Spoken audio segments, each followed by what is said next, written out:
28 presidential race.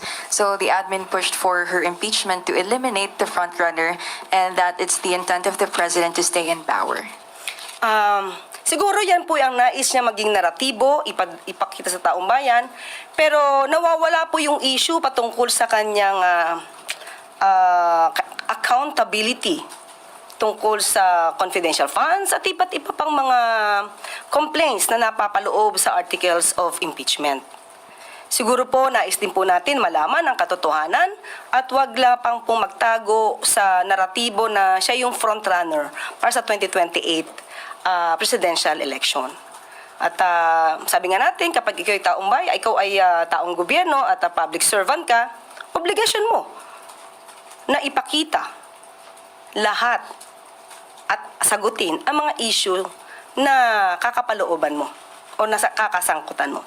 So, ina-expect po natin yan kay VP Sara dahil talagang mukhang diversionary tactic po ito. Thank you po.